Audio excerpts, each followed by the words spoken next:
Դիվանագիտական ծառայության մասին օրենքում նախատեսվող փոփոխությունները խորհրդարանում կքննարկվի արագացված կարգով։ Դրանք նախատեսում են արտաքին գործերի նախարարության համակարգում դիվանագիտական ակադեմիայի ստեղծում։ Փոփոխություններին արդեն աջակցել են արտաքին հարաբերությունների, ինչպես նաև կրթության և գիտության հանձնաժողովների նիստերում։ Հարցը կքննարկվի նաև այսօրվա նիստում։ Օրինագիծը ներկայացրել է արտաքին գործերի նախարարի տեղակալ Խաթունա Թոթլաձեն։ Նրա պարզաբանմամբ բարձրագույն ուսումնական հաստատությունները հստակորեն կենտրոնացված չեն ապագա դիվանագետների պատրաստման վրա։ Իսկ արտաքին գործերի համակարգում բարձրագույն ուսումնական հաստատության առկայությունը կապահովի ակադեմիայի ուսումնական գործընթացի առավելագույն համապատասխանությունը իրական դիվանագիտական պրակտիկային և մարտահրավերներին։ Ցանկացողները կհանձնեն ազգային քննություններ։ Առաջին փուլում նախատեսվում է ընդունել 70 դիմորդի։ Փոփոխությունների համաձայն Վրաստանի արտաքին գործերի նախարարի պաշտոնը նույնպես կսահմանվի որպես բարձրագույն դիվանագիտական պաշտոն։ Ներկայումս գործող օրենքի համաձայն այս կարգավիճակին պատկանում են նախարարի առաջին տեղակալն ու տեղակալները անկախ քաղաքական պաշտոն զբաղեցնելու հանգամանքից։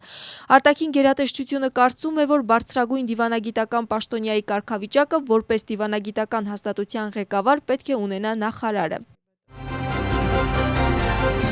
Զբոսաշրջության ոլորտում օրենսդրությամբ նախատեսված նորմերի խախտման համար սահմանվում են նոր պատժամիջոցներ, ինչպես նաև ավելացվում է կորձող տուգանքների մի մասը։ Համապատասխան փոփոխությունները կատարվում են զբոսաշրջության մասին օրենքում։ Ըստ նախագծի, ռիսկ պարունակող զբոսաշրջային ծառայություն իրականացնելու դեպքում այն անձի կողմից, ով չունի համապատասխան հավաստագիր, կսահմանվի 3000 լարի տուգանք։ Նույն խախտումը կրկնվելու դեպքում տուգանքը կկազմի 6000 լարի։ Տուգանք կսահմանվի նաև այն դեպքում, եթե զբոսաշրջային գործունեություն իրականացնող սուբյեկտը գրանցված չէ զբոսաշրջության ազգային վարչության զբոսաշրջային գործունեության սուբյեկտների բազայում։ Օրինագծում նշվում է, որ զբոսաշրջային գիդերը, տուրօպերատորներն ու զբոսաշրջային գործակալությունները կենթարկվեն պարտադիր գրանցման։ Նախաձեռնությունն արդեն քննարկվել է առաջին ընթերցմամբ ֆինանսա-բյուջետային և տնտեսական քաղաքականության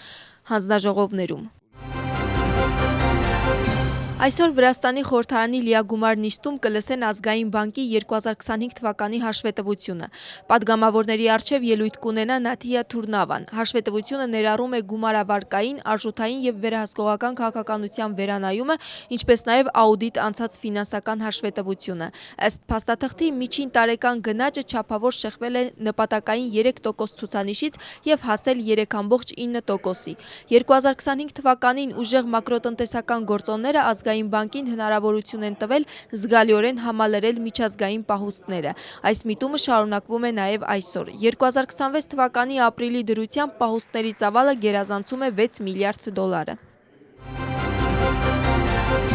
Ընդդիմադիր դաշինքը սկսում է նոր արշավ։ Վրաստանը արժանի է ավելի լավին, այսպիսին է կարգախոսը, որի շրջանակներում ամբողջ երկրով մեկ հանդիպումներ կանցկացվեն։ Երեկվա ցույցի ժամանակ հայտարարվեց, որ բողոքի ցույցերը կունենան մշտական բնույթ։ Ընդդիմությունը վստահ է, որ այս արշավը կավարտվի ժողովրդավարական ընտրություններով։ 9 քաղաքական ուժերից կազմված դաշինքը իր աջակիցների հետ միասին Թբիլիսիի պետական համալսարանից երթով հասել է խորհրդարան։ Խորհրդարանի մոտ հնչել են ելույթներ։ Երթին միացել է նաև նախկին նախագահ Սալոմե Զուրաբիշվիլին։ Ռուսթավելիի պողոտայում ընդդիմադիր դաշինքի կազմակերպած ցույցին արձագանքել է իշխող թիմը։ Վրացական երազանքում կարծում են, որ չնայած ֆինանսական և քաղաքական աջակցությանը, ընդդիմությունը հասարակության աջակցությունը չունի։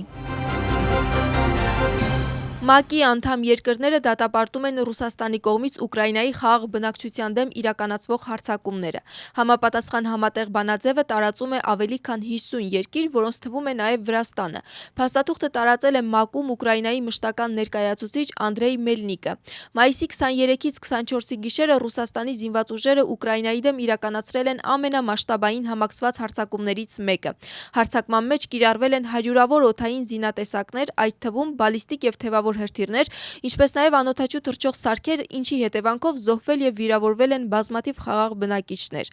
Բացի այդ, Ռուսաստանի կողմից միջուկային զենք կրելու ունակ հրթիռների կրկնակի կիրառումը անընդունելի սրացում է, ասված է հայտարարության մեջ։ Փաստաթուղթը ստորագրող երկրները ևս մեկ անգամ վերահաստատում են իրենց ամուր հանձնառությունը Ուկրաինայի ինքնիշխանության և տարածքային ամբողջականության նկատմամբ և հայտարարում, որ Ռուսաստանի ագրեսիվ պատերազմը Ուկրաինայի դեմ հանդիսանում է ՄԱԿ-ի կանոնադրության և միջազգային իրավունքի հիմնարար սկզբունքների կոպիտ խախտում և խարխլում է կանոնների վրա հիմնված միջազգային կարգը, միջազգային խաղաղությունն ու անվտանգությունը։ Ուկրաինայի արտաքին գործերի նախարարը շնորհակալություն է հայտնում Շվեյցարիայի եւ Վրաստանի արտաքին գործերի նախարարներին, ինչպես նաեւ բոլոր այն երկրներին, որոնք հանդես են եկել ՄԱԿ-ի կանոնադրության եւ Հելսինկյան սկզբունքների պաշտպանության օգտին։ Սոցիալական ցանցում տարածված հայտարարության մեջ Սիբիգան նշում է, որ Վիեննայում Ուկրաինայի պահանջով տեղի է ունեցել ԵԱՀԿ մշտական խորհրդի եւ անվտանգության համագործակցության ֆորումի հատուկ համատեղ նիստ։ Քննարկվել են Ուկրաինայի դեմ Ռուսաստանի մասշտաբային հրթիռային հարվածներն ու անօդաչու սարքերով իրականացված հարձակումները, ինչպես նաև Մոսկվայի սպառնալիքները։ ԵԱՀԿ անդամ պետությունները հստակ դատապարտել են ռուսական ահաբեկչությունը եւ կրկին հաստատել Ուկրաինային աջակցությունը շարունակելու իրենց ամուր հանձնառությունը։ Չնայած Մոսկվայի փորձերին ահաբեկելու մեր պետությունն ու օտարերկրյա դիվանագետներին, միջազգային հանրությունը հաստատուն կանգնած է Ուկրաինայի կողքին։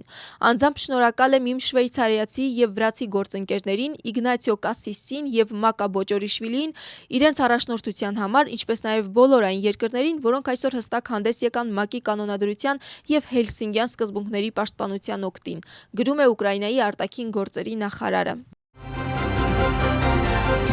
Ուկրաինայի նախագահը շնորհավորում է Վրաստանին եւ վրաց ժողովրդին անկախության օրվա կապակցությամբ։ Մեր երկու ժողովուրդներին կապում են բազմամյա հարաբերությունները եւ ազատության ու արժանապատվության կարեւորության ընդհանուր ընկալումը։ Վրաստանին մաղթում եմ խաղաղություն, միասնություն, ուժ եւ բարեկեցություն։ Մենք հույս ունենք զարգացնել փոխշահավետ հարաբերությունները եւ Ուկրաինան պատրաստ է առաջ շարժվել այս ուղղությամբ, գրում է Վոլոդիմիր Զելենսկին սոցիալական ցանցում։ Վրաստանի նախագահին անկախության օրվա կապակցությամբ շնորհավորում է ՄԱԿ-ի գլխավոր քարտուղարը։ Անտոնիո Գուտերեշը գրում է. «Այս նշանակալի օրվա կապակցությամբ եւս մեկ անգամ հաստատում եմ իմ լավագույն մաղթանքները վրացի ժողովրդի հանդեպ։ Ազգային տոները կարևոր հնարավորություն են գնահատելու երկրի անցած ուղին, միջազգային հանրության մեջ նրա ներդրումը եւ այն ձգտումները, որոնք ձևավորում են նրա ապագան։ Դրանք նաեւ հիշեցնում են, թե որքան կարևոր դեր են խաղում երկխոսությունն ու համերաշխությունը գլոբալ մարտահրավերների հաղթահարման գործում։ Այսօր աշխարհը կանգնած է լրջագույն մարտահրավերների առաջ, ավարտել առկա պատերազմները եւ կանխել նորերը, հաղթահարել կլիմայական ճգնաժամը, նվազեցնել անհավասարությունը եւ պատասխանատու կերպով կառավարել առաջատար տեխնոլոգիաները։ Այս եւ այլ մարտահրավերների հաղթահարումը պահանջում է նոր էներգիայով ներգրավվել բազմակողմ համագործակցության մեջ մարդու իրավունքների պաշտպանության համար։ Ձերդ գերազանցություն, ընդունեք ձեր հանդեպ իմ խորին հարգանքը, նշված է շնորհավորական նամակում։ Վրաստանի անկախության օրվա կապակցությամբ նախագահ Միխեիլ Ղավելաշվիլիին շնորհավորում է Բուլղարիայի նախագահը։ Գոհունակություն եմ հայտնում Բուլղարիայի Հանրապետության եւ Վրաստանի միջև կառուցողական համագործակցության եւ գործընկերային հարաբերությունների կապակցությամբ, որոնք հիմնված են երկու երկրների եւ ժողովուրդների միջև բազմամյա պատմական եւ մշակութային կապերի, ինչպես նաեւ ընդհանուր հետաքրքրության ոլորտներում մեր հարաբերությունների ամրապնդման եւ բարելավման ձգտման վրա, ասված է հայտարարության մեջ։ Վրաստանի նախագահին ազգային տոնի կապակցությամբ շնորհավորում է նաև Ուզբեկստանի նախագահը։ Նրա հայտարարությամբ Վրաստանը Հարավային Կովկասի տարածաշրջանում վստահելի եւ վաղեմի գործընկերներից մեկն է։ Մայիսի 30-ը ցրված սկլերոզի միջազգային օրն է։ Այդ նպատակով Թբիլիսիի հեռուստաաշտարակը կլուսավորվի նարնջագույն գույնով։ Նպատակն է բարձրացնել հասարակության իրազեկվածությունը եւ համերաշխություն հայտնել այս ախտորոշմամբ մարդկանց նկատմամբ։ Ցրված սկլերոզ ունեցող անձանց աջակցելու նպատակով Թբիլիսիի քաղաքապետարանը արդեն տարիներ է իրականացնում է բուժական դեղամիջոցների եւ հետազոտությունների ֆինանսավորման ծրագիր։